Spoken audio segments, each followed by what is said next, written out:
بارش کی تاریک رات تھی۔ آسمان پر گرجتے بادل ایسے محسوس ہو رہے تھے جیسے کسی قیامت کا اعلان کر رہے ہوں۔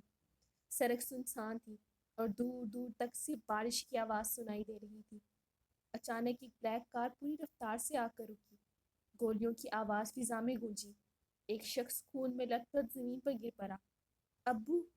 20 سالہ آریان دوڑتا ہوا اپنے باپ کے پاس پہنچا۔ اس کے ہاتھ کانپ رہے تھے۔ اس نے اپنے باپ کا سر اپنی گود میں رکھا۔ ابو آنکھیں کھولیں۔ پلیز مجھے چھوڑ کر مت جائیں۔ آریان کے باپ کی سانسیں ٹوٹ رہی تھی۔ انہوں نے بڑی مشکل سے آنکھیں کھولی۔ آریان، ان لوگوں کو کبھی معاف مت کرنا۔ انہوں نے ہم سے سب کچھ چھین لیا۔ کون تھے وہ؟ کچھ تو بتائیں ابو۔ مگر اگلے ہی لمحے ان کے ہاتھ ڈھیلے پڑ گئے۔ آریان کی دنیا اسی لمحے ختم ہو گئی۔ وہ زور سے چیخا۔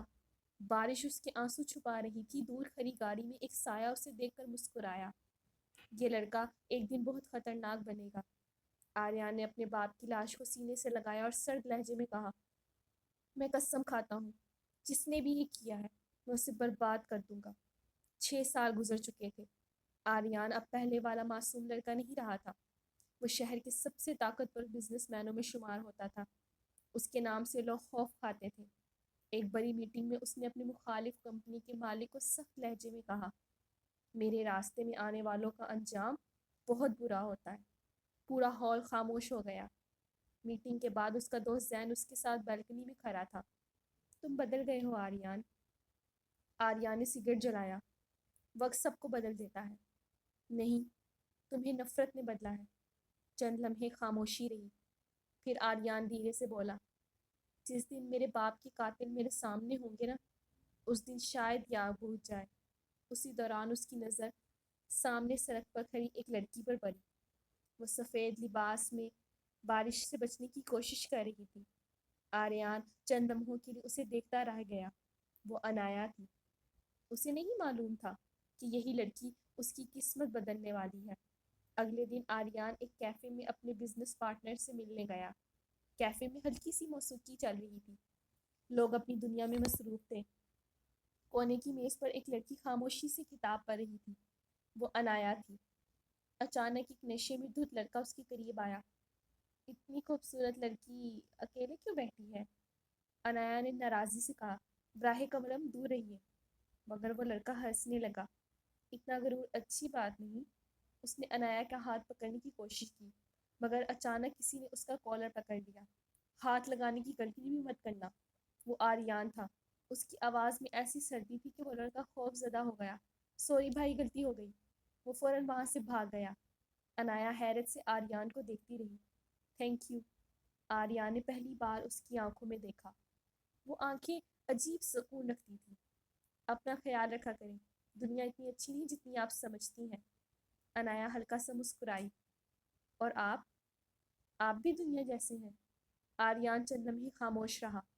نہیں، میں دنیا سے بھی زیادہ خطرناک ہوں۔ عنایا اب بار بار آریان کے بارے میں سوچنے لگی تھی۔ اس کی خاموشی، اس کی سرد آنکھیں اور اس کے لہجے میں چھپا درد، سب کچھ عجیب سا اثر چھوڑ رہا تھا۔ دوسری طرف آریان بھی خود سے لڑ رہا تھا۔ وہ اپنے دفتر کی کھڑکی کے سامنے کھڑا بارش دیکھ رہا تھا جب زین نے ہنستے ہوئے کہا، لگتا ہے کسی نے تمہارے پتھر جیسے دل پر دستک دے دی ہے۔ آریان نے غصے سے اسے دیکھا۔ ایسا کچھ بھی نہیں۔ تو پھر تم اس لڑکی کے بارے میں بار بار کیوں سوچ رہے ہو؟ آریان خاموش ہو گیا، کیونکہ پہلی بار اس کے دل میں نفرت کے ساتھ ساتھ کسی اور احساس نے بھی جگہ بنانی شروع کر دی تھی۔ اسی رات عنایا کی گاڑی خراب ہو گئی۔ سڑک سنسان تھی اور فون کی بیٹری بھی ختم ہو چکی تھی۔ اچانک ایک بلیک کار اس کے سامنے رکی۔ دروازہ کھلا اور آریان باہر آیا۔ آپ یہاں؟ آریان نے مختصر سی جواب دیا، اتفاق۔ عنایا ہنس پڑی۔ آپ ہمیشہ اتنی ہی سنجیدہ رہتے ہیں؟ آریان نے پہلی بار ہلکی سی مسکراہٹ دی۔ کیونکہ کچھ لوگ مسکرانا بھول جاتے ہیں۔ وہ رات دونوں کے دلوں میں خاموشی سے اتر گئی۔ چند دن بعد آریان اپنے آفس میں بیٹھا کچھ پرانی فائلیں دیکھ رہا تھا۔ اچانک اس کی نظر ایک تصویر پر پڑی۔ تصویر میں ملک شاہ اپنے خاندان کے ساتھ کھڑا تھا اور اس کے ساتھ عنایا بھی تھی۔ آریان کی آنکھوں میں غصہ بھر گیا۔ یہ ناممکن ہے۔ زین نے حیرت سے پوچھا، کیا ہوا؟ آریان نے تصویر اس کے سامنے پھینکی۔ عنایا میرے دشمن کی بیٹی ہے۔ کمرے میں خاموشی چھا گئی۔ آریان کی مٹھیاں بجھ چکی تھیں۔ قسمت بھی عجیب کھیل کھیلتی ہے۔ جس لڑکی کو دیکھ کر میرا دل بدلنے لگا تھا، وہی میرے زخموں کی وجہ نکلی۔ زین نے اسے سمجھانے کی کوشش کی۔ عنایا کا کوئی قصور نہیں، آریان تک لہجے میں بولا۔ قصور اس خون کا ہے جو میرے باپ کا بہایا گیا تھا۔ مگر اس رات جب اس نے عنایا کا خون دیکھا، اس کا دل پھر کمزور پڑنے لگا۔ کیا واقعی میں اس سے نفرت کر سکتا ہوں؟ عنایا اب آریان سے ملنے کے بہانے ڈھونڈنے لگی تھی۔ کبھی کافی، کبھی ڈنر، کبھی لمبی ڈرائیو۔ دونوں آہستہ آہستہ ایک دوسرے کے قریب آ رہے تھے۔ ایک رات دونوں سمندر کے کنارے بیٹھے تھے۔ ٹھنڈی ہوا چل رہی تھی۔ عنایا نے دھیرے سے پوچھا، آپ کے دل میں اتنا درد کیوں ہے؟ آریان کچھ لمحے خاموش رہا۔ کچھ کہانیاں دوری رہ جائیں تو انسان مر جاتا ہے۔ عنایا نے اس کا ہاتھ تھام لیا۔ ہر زخم کا علاج ہوتا ہے۔ آریان پہلی بار اس لمس سے کانپ اٹھا۔ وہ چاہتا تھا سب سچ بتا دے، مگر خوف تھا کہ کہیں اسے ہمیشہ کے لیے نہ کھو دے۔ عنایا نے دھیرے سے کہا، مجھے نہیں معلوم آپ میرے لیے کیا محسوس کرتے ہیں، مگر میں آپ کے بغیر نہیں رہ سکتی۔ آریان کی نظر جھک گئی، کیونکہ اس کے دل میں پہلی بار محبت اور انتقام کی جنگ شروع ہو چکی تھی۔ ملک شاہ کو جیسے ہی آریان اور عنایا کے تعلق کا پتہ چلا، اس کا غصہ بے قابو ہو گیا۔ وہ لڑکا ہمارے خاندان کے لیے خطرہ ہے، اس نے اپنے آدمیوں کو حکم دیا۔ آریان زندہ نہیں بچنا چاہیے۔ اسی رات آریان اپنی گاڑی میں گھر واپس جا رہا تھا کہ اچانک اس پر فائرنگ شروع ہو گئی۔ گاڑی کے شیشے ٹوٹ گئے۔ آریان نے فوراً گاڑی روکی اور حملہ آوروں پر جوابی فائرنگ کی۔ ایک گولی اس کے کندھے میں لگی۔ وہ زخمی حالت میں کسی طرح وہاں سے نکلا۔ جب عنایا کو خبر ملی تو وہ خوفزدہ ہو کر ہسپتال پہنچی۔ اس نے آریان کا خون میں ڈوبا ہاتھ پکڑ لیا۔ تمہیں کچھ ہو گیا تو میں مر جاؤں گی۔ آریان پہلی بار اس کے آنسو دیکھ کر ٹوٹ گیا۔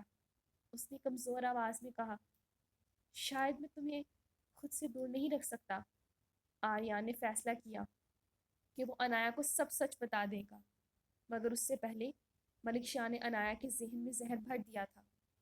آریان تمہیں صرف استعمال کر رہا ہے، وہ تم سے محبت نہیں کرتا۔ عنایا کا دل ٹوٹ گیا۔ اس نے آریان سے کہا، میں نے تم پر بھروسہ کیا تھا۔ آریان نے درد سے کہا، کاش تم میری محبت سمجھ پاتی۔ عنایا شہر چھوڑ کر چلی گئی۔ آریان پہلی بار خود کو کمزور محسوس کرنے لگا۔ وہ بارش میں کھڑا چیختا رہا، میں نے سب کچھ کھو دیا، پھر سے۔ مگر اسی رات اسے اپنے باپ کے قاتل کا اصل راز معلوم ہوا۔ اصل مجرم ملک شاہ نہیں، کوئی اور تھا۔ آریان کو پتا چلا کہ اس کے باپ کا قتل اس کے چچا فہد نے کروایا تھا، تاکہ وہ پوری کمپنی پر قبضہ کر سکے۔ آریان کی آنکھوں میں خون اتر آیا۔ میں نے غلط انسان سے نفرت کی۔ فہد ہنسا، تم ہمیشہ میرے ہاتھوں کا کھلونا رہے ہو۔ عنایا واپس آئی تو آریان پہلے جیسا نہیں تھا۔ وہ پہلے سے زیادہ خطرناک بن چکا تھا۔ عنایا نے روتے ہوئے کہا، مجھے معاف کر دو۔ آریان نے اس کی طرف دیکھا۔ محبت میں معافی آسان ہوتی ہے، مگر ٹوٹا ہوا دل جڑنے میں وقت لیتا ہے۔ فہد نے عنایا کو اغوا کر لیا۔ ایک ویران گودام میں اس نے عنایا کے سر پر بندوق رکھی۔ آریان، اگر اسے بچانا ہے تو اپنی جان دے دو۔ آریان بغیر ڈرے آگے بڑھا۔ محبت کے لیے مرنا پڑے تو سودا مہنگا نہیں۔ گولیاں چلنے لگی۔ چیخیں، آگ اور خون ہر طرف پھیل گیا۔ آریان اور فہد آمنے سامنے تھے۔ فہد چیخا، تم مجھے نہیں ہرا سکتے۔ آریان نے غصے سے کہا، یہ میرے باپ کے خون کا حساب ہے۔ ایک زوردار فائر ہوا اور فہد زمین پر گر گیا۔ سب کچھ ختم ہو چکا تھا۔ عنایا نے آریان کے زخموں پر ہاتھ رکھا۔ اب مزید نفرت نہیں، صرف محبت۔ آریان کی آنکھوں میں پہلی بار سکون نظر آیا۔ تم نے میرے اندر کے اندھیرے کو ختم کر دیا۔ بارش برس رہی تھی، مگر اس بار یہ بارش درد کی نہیں، نئی زندگی کی تھی۔ 1 سال بعد آریان اور عنایا اپنی نئی زندگی شروع کر چکے تھے۔ ایک تقریب میں آریان نے سب کے سامنے کہا، انتقام انسان کو جلا دیتا ہے، مگر محبت اسے دوبارہ زندہ کر دیتی ہے۔ عنایا مسکرائی۔ دور آسمان پر سورج طلوع ہو رہا تھا۔ اندھیری رات ختم ہو چکی تھی۔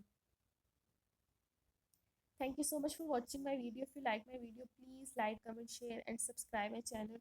And don't forget to press the bell icon.